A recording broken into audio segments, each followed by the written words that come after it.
Damai sejahtera Allah yang melampaui segala akal kiranya menyertai hati dan pikiranmu sekalian di dalam Kristus Yesus Tuhan kita. Amin. Shalom. Bapak dan Ibu serta saudara dan saudari yang mengikuti ibadah di dalam gereja ini dan yang mengikuti ibadah di tempat masing-masing. Nats khotbah untuk kita pada minggu hari ini dari kitab Mazmur pasal 32 ayat 8 sampai dengan ayat 11. Saya akan bacakan untuk kita semua. Aku hendak mengajar dan menunjukkan kepadamu jalan yang harus kau tempuh. Aku hendak memberi nasihat, mataku tertuju kepadamu. Janganlah seperti kuda atau bagal yang tidak berakal, yang kegarangannya harus dikendalikan dengan tali les dan kekang. Kalau tidak, ia tidak akan mendekati engkau. Banyak kesakitan diderita orang fasik, tetapi orang percaya kepada Tuhan dikelilinginya dengan kasih setia. Bersukacitalah dalam Tuhan dan bersorak-soraklah, hai orang benar. Bersorak-sorailah, hai orang-orang jujur. Demikian firman Tuhan. Bapak dan Ibu serta saudara dan saudari yang dikasihi Tuhan, seperti yang telah kita dengarkan tadi dibacakan oleh pewarta jemaat, bahwa topik minggu kita hari ini bersukacitalah dalam Tuhan. Bersukacitalah dalam Tuhan. Dikatakan bersukacita kalau kita hubungkan dengan nats khotbah ini. Bersukacita dalam Tuhan dikatakan dalam ayat 11. Orang-orang yang bersukacita, yang bersorak-sorak adalah orang-orang benar, orang-orang jujur. Nah, kalau kita hubungkan ayat 11 dengan ayat 8, orang-orang benar yang dimaksud, orang-orang jujur yang dimaksud adalah orang-orang yang mengenal jalan Tuhan.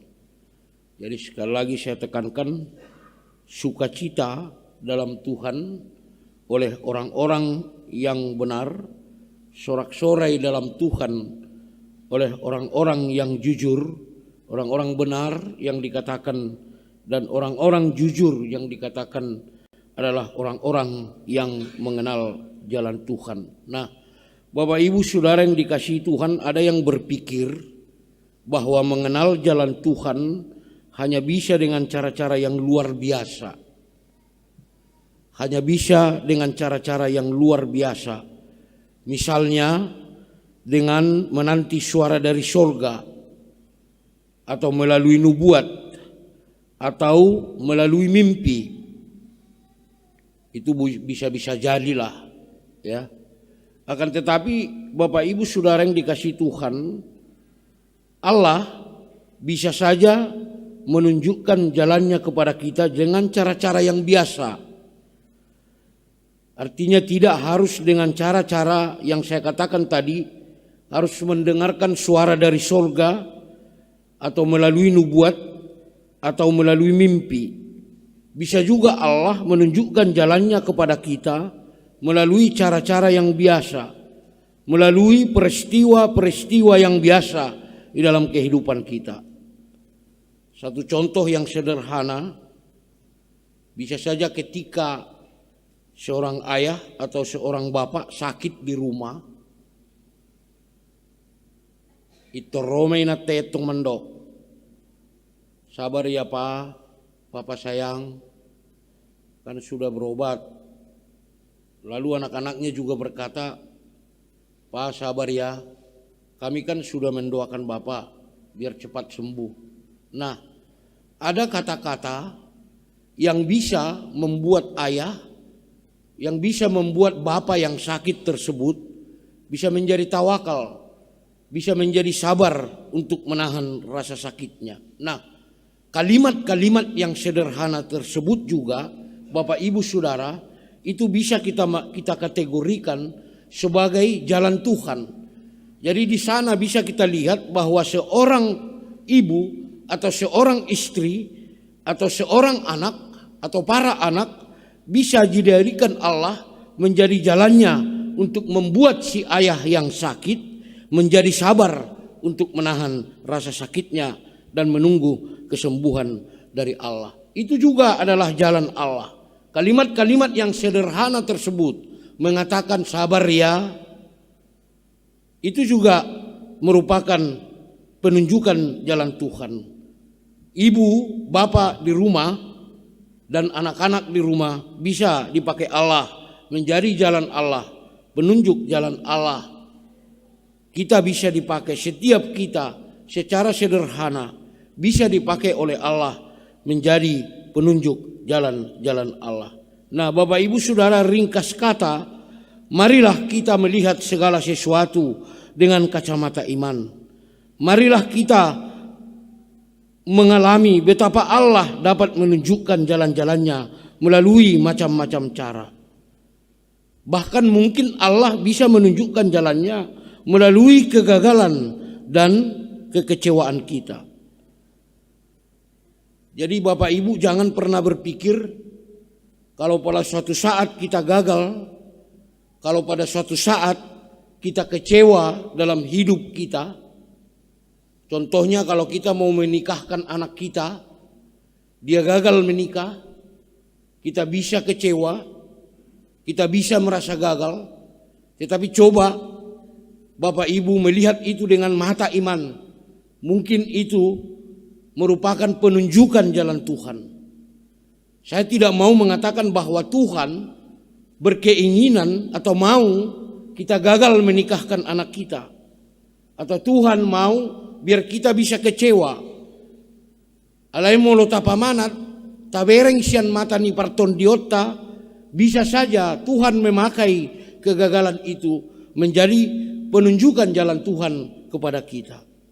Jadi rasa kecewa kita, rasa gagal kita, perasaan gagal kita, bahkan juga bisa dipakai oleh Tuhan untuk menunjukkan jalannya kepada kita. Dikatakan dalam Ibrani 5 ayat 14, makanan keras adalah untuk orang-orang dewasa yang mempunyai panca indera yang terlatih untuk membedakan yang baik daripada yang jahat. Dan Tuhan akan memberi kepadamu pengertian mengenai segala sesuatu. Dikatakan juga dalam 2 Timotius 2 ayat 7. Jadi kita, panca indera kita dipakai oleh Allah untuk menunjukkan jalan Allah kepada kita, mengajari kita akan jalan-jalan Allah. Jadi sebagai orang beriman, sebagai seorang yang dewasa, kita perlu melatih panca indera kita untuk melihat apakah sesuatu itu jalan Tuhan dan apakah sesuatu itu bukan jalan Tuhan. Bapak Ibu Saudara yang dikasihi Tuhan, Tuhan tidak mendiktekan jalannya dari surga. Kita tidak harus mencari, kita harus mencari dan menemukannya sendiri. Orang-orang dewasa dalam iman harus melatih panca inderanya, terutama akal budinya, agar mampu membedakan mana yang baik dan mana yang jahat. Jadi kalau ada orang yang mengaku-ngaku, kalau ada orang yang mengaku atau mengaku-ngaku selalu mendengar suara dari surga atau mendapat penglihatan dari Allah secara tidak langsung, Bapak Ibu Saudara, sebenarnya dia sendiri mengakui ketidakdewasaan imannya. Zuk dorong binege colma mandok ngahubigi bipuang suara ni Tuhan ini. Saya sudah melihat jalan Tuhan. Itu benar atau tidak, saya juga nggak bisa mengatakan, mengklaim itu atau menilai itu benar atau tidak. Tetapi orang-orang yang sering mengaku atau mengaku-ngaku seperti itu, bahkan itu adalah orang-orang yang menunjukkan bahwa dia adalah seorang yang belum dewasa imannya. Kenapa dikatakan tidak dewasa? Karena dia harus tergantung, selalu tergantung kepada penglihatannya yang dari Allah. Dia harus tergantung kepada mimpi-mimpinya. Jadi mulu somarnipi ibana, badangulon nabi haporsionna nangguaha. Sebab bagi orang yang telah dewasa imannya, Allah tidak menyuapi kita. Allah tidak menyuapi kita walaupun makanan berasal dari Tuhan. Taboto do si panganon nata allang siat Tuhan taidui. Tetapi Bapak Ibu Saudara, kita harus sebagai seorang yang dewasa, kita harus mencari. Kita tahu itu. Kita harus memasak. Kita tahu itu. Kita harus mengunyah dan mencerna makanan tersebut. Jadi lang di memehot Tuhani si panganot tuhita satabi inna butin ada itu. Sebagai seorang yang dewasa imannya kita harus cari. Talului mahepe ngetong, tatuhor maboras, talopa maborasi. Moroso talopa, taalang borasi, haci do butuha, kan?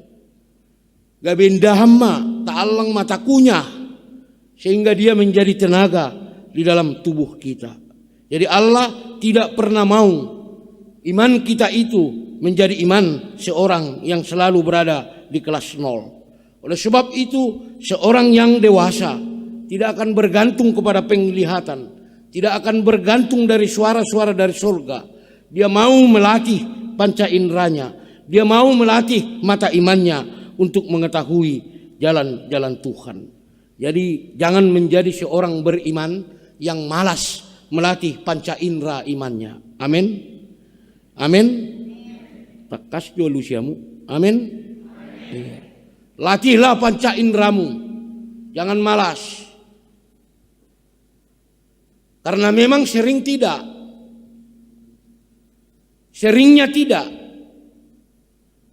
Kalau kita hanya bergantung kepada suara surga, bergantung kepada mimpi-mimpi, kapan kamu menikah nae? Tunggulah aku mimpi mak, mitop. Jadi nggak mimpi-mimpi dia, nggak nikah-nikah dia, kan?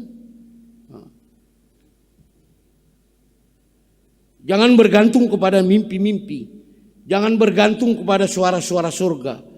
Kalaupun itu merupakan jalan Tuhan, Tuhan juga bisa memakai suara langsung. Tuhan juga bisa memakai mimpi untuk menunjukkan jalannya. Jalan apa yang harus kita lalui?